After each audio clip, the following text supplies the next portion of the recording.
So in the previous mail time video, I asked you guys if you wanted to see a Q&A video. A lot of you responded very positively that I should do a Q&A video, but didn't actually leave any questions. So guys, if you want to see more Q&A videos, be sure to leave a comment that you would like to see them, but don't forget to add the questions, of course, because that is what Q&A videos are about. Now, nonetheless, there were a lot of questions submitted, so let's just dive into them and see what comes out. So I do want to mention something really quickly. A lot of the names are really complicated and I'm not going to be butchering them, so I'm just going to show a small screen grab of the actual question in the video itself, and don't try to butcher your guys' names, just so I don't make anything weird or anything like that. Let's get into it. So the first question is about some of the shelves that I have probably on my workbench, and also one that I've shown earlier in the new warehouse section. I'm going to be doing something next year and therefore adding a lot of stock. Now this of course isn't for my personal use, but this has other purposes, as I don't need 50 rolls of masking tape, of course. So these shelves that I have are actually from Bob Smith Industries. If you buy a lot of their glues to keep in stock or display in your shop or something like that, and you get it from the actual distributor, they should have these shelves for sale as well. Now luckily I just filled them up with the ones that I needed, and then I had some spare room as well, and some of the Panelline accent colors and other parts of Tamiya products fit in there, so I'm using those as those storage shelves as well, but I'm pretty sure they are not available on the open market. If you guys do know anything like these racks that are available on the open market, please leave comments down below. I'd love to know more about these. All of the ones that I found so far seem to be pretty expensive and not really worth it.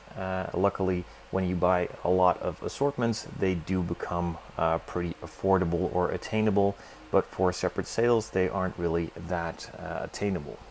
If I prefer a airbrush over spray paint or the other way around, well, for me personally, spray paints are really easy to use and they are a quick solution, but they are also incredibly expensive, don't really have the wide variety of colors available that I would like, and also they run out pretty quickly. So let's say you buy a bottle of spray paint, specifically model spray paints. It's usually around 7 to 8 euros for a small can, and you can paint pretty much one body or one kit with it, and then you run out. So for one kit you'd have to buy some primer, some color, probably even multiple colors, and even clear coat, and that adds up really quickly if you have to do that for every build. And for me personally, an airbrush is a lot more precise. You can get into a lot tighter areas, and also the color range is a lot bigger. And for the same price as a bottle of spray paint, you get a bottle of the actual model colors from various companies out there that I've shown on the channel, and that lasts a lot longer. So if you buy one bottle of paint for the airbrush, you can probably paint 3, 4, maybe even 5 bodies in that. Compared to the spray can itself, you can just do pretty much one, maybe get a second one out of it, and that's pretty much it. For me, it is airbrush all the way. This next one is about 3D printing custom wheels. Yes, you can 3D print custom wheels. Pretty much anything you can design in a 3D software, you can print out as well. There are a lot of various different sizes, brands, price ranges, and varieties on 3D printers available for the for consumers, but also industrial grade. Everything is out there nowadays, and also a lot of services that help you out. If you have a design, you can just send in your file and they will print it out for a fee and send you the printed part. So yes, you can. Also, I have done a lot of videos on 3D printing on my channel already, so feel free to check those out, of course, as that probably answers your question in a bit more depth. So this next one is really impressed with the collection of my kip tape. Well, as I said earlier, that isn't my personal collection. I do own it, I paid for it of course, but that is for other reasons. I don't use that much tape in my lifetime probably. Now the other solution, kip tape, is probably available under different names worldwide. I'm not familiar with other countries or other regions in the world and which names they use there. But I know that Tamiya tape is really good. I use that a lot. It's a bit more expensive and the rolls aren't as big, but this tape has to be available under different names. So if you do know names for your region, feel free to leave those in the comments down below. This next one is about the Senna build. Well, I'm not going to be revealing the color yet, as I still kind of have to decide. I've thought of a couple of colors that I want to do it in, but I'm not really dead set yet. I do know that I'm not going to be going for a chameleon paint job, as I think personally this one doesn't need such a flashy paint job. The body has a lot of lines in it, and I'd rather have a simple color than a over-the-top color that hides a lot of this and takes the attention away from the design of the car, and more so gives the focus to the paint job itself. So I'm leaning more towards a simple color, but still going for something special, of course, than this extreme chameleon paint job. So I am in the lucky position to have a lot of room for my model building. Of course, this is my profession, so I spend a lot of time doing this, and I have to invest in a good working area, in this case a studio that you've seen, and therefore have a pretty big workbench and working area around it. Now there are of course a lot of builders that have to do with smaller spaces, and there are multiple solutions out there. I know that Hobby Zone and various other brands have some compact units as well that are easily movable and a lot smaller in size. I think Revell came out with a small workspace too recently, so feel free to check out the Revell site, Hobby Zone as well, and there are probably a lot of other brands out there too. So again, if you guys know of those brands, feel free to leave them in the comments below and help the community out that doesn't have as much space as I do. So on a lot of the videos where I post how I actually store my models, they are really dusty, and I don't really take the time to remove the dust and actually properly store them. Well, that is for multiple reasons. I moved from my original bedroom, where I did have a nice cabinet, it had some glass doors in front of it, to my new work and office back then. Moved a lot of the models around, and then kind of switched storage solutions, then moved back to my bedroom, and eventually out of that bedroom again to another bedroom, and then from that one into the new office or studio space that I am currently in. Now the solution that I have is not permanent. I'm still moving in all of the models. I do have plans on actually adding the doors to these cabinets just to get them a bit more sealed away from the dust. I will of course just remove all of the dust and get them nice and clean, but for now I'm just going to leave them, as it will give a lot more work to keep up with it right now than after I add the doors. But the plan is to add some doors to these cabinets, so don't worry, they will be safe in the future. So this next one probably has to do with the big stash of kip tape that I've shown in an earlier video right here. I'm not actually using that many rolls a year. Now of course I'm building a lot more models than the general model builder would do on a yearly basis, so I would use a bit more tape, but I'd say 1, maybe 2 full rolls of tape a year, and that's about it. Now of course I'm not only using the kip tape, I'm using some Tamiya tapes, some various different varieties, but I don't really use as much as you might think. So a couple months ago I changed from my old Harder and Steenbeck Evolution airbrush to a new one, the Mr. Hobby Krios PS290, and I've been getting a lot of questions on that subject specifically. Now the old airbrush worked perfectly fine, the finish was still great, and I was really happy with it. However, my fingers, or at least I think my fingers, are a bit longer than the normal size, and therefore I have to grab the airbrush in a certain way that doesn't really feel all that comfortable in my hand, and after a while, with a lot of the parts that I'm painting at the same time, I'm getting a bit of cramp in my fingers, and it's getting really uncomfortable. And aside from that, I always wanted to invest in one of those trigger style airbrushes with the one underneath instead of on top. And therefore I decided just to take the deep dive into this one and actually just change over from my old one onto this one. Now the specs of the airbrushes are roughly the same, the finishes are the same too, but it's just a lot more comfortable in my hands. I also wanted to give a shout out to Tim from Throttle Power. He actually sent me an email a couple of days ago if he wanted to exchange some shop cards. Well, I personally don't have a shop cart, so there's not that much to exchange, but I did want to give a shout out. He has a really cool channel and is a good guy in the modeling community, so feel free to check out his channel. I will leave the links down below. So as a lot of you have probably seen over the past year or so, I have been playing around with 3D printing a lot more.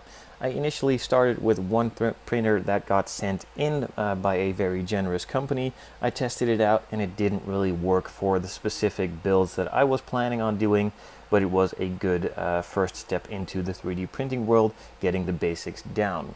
Now, since then, I have had about 12 or 13 printers arrive at my doorstep, and it's not looking like it's slowing down anytime soon. A lot more companies are reaching out, and a lot more printers are arriving in the future too. Now, of course, with the technology advancing, there are a lot more opportunities to print parts. I first started with a couple of simple things, maybe even some wheels, some seats, some interior stuff, additional detailing stuff all around. But there, of course, is the question of when I will actually be doing a full 3D printed build.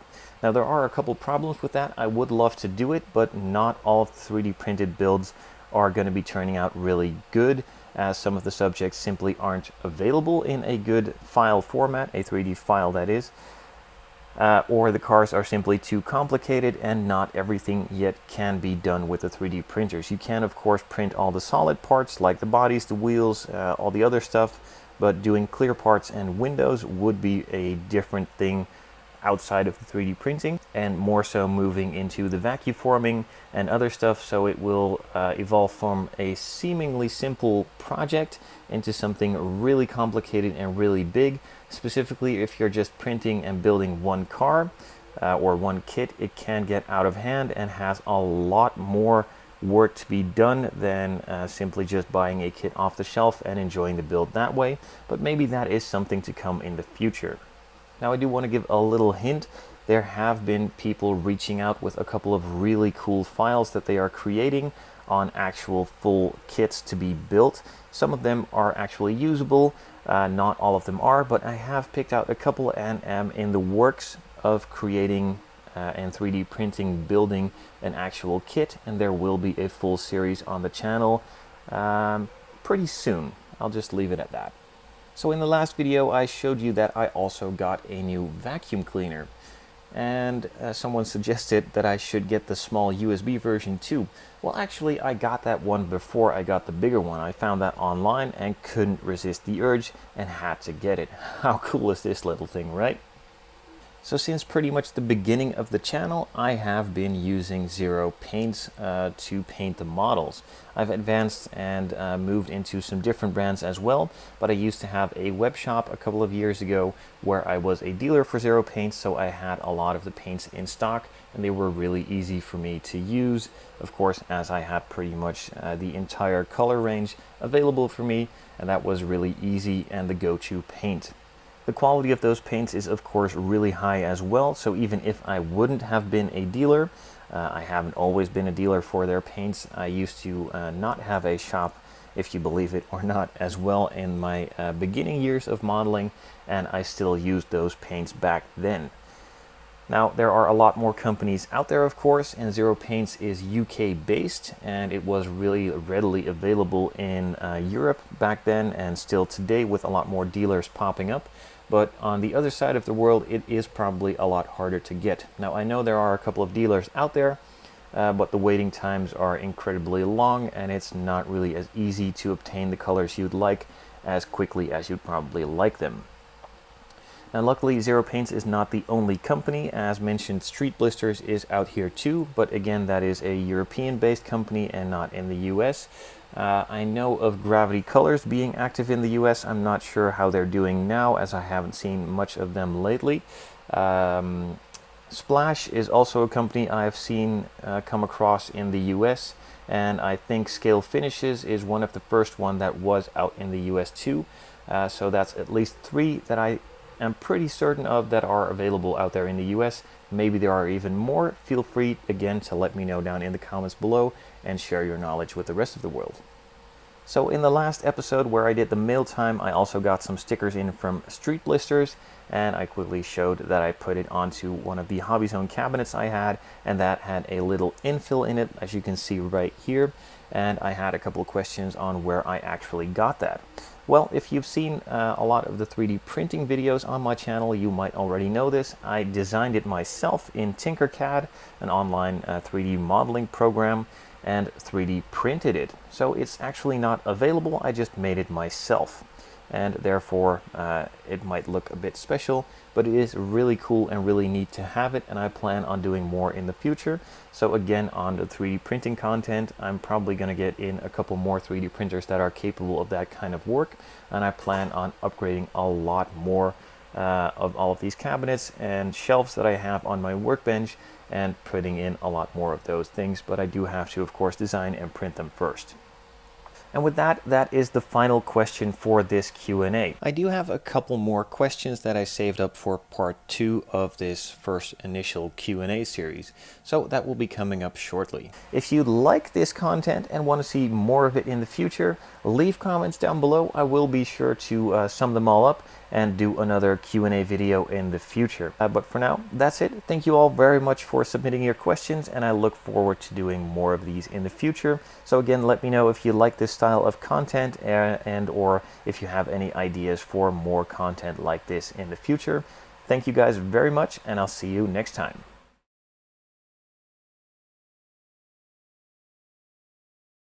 I also wanted to give out a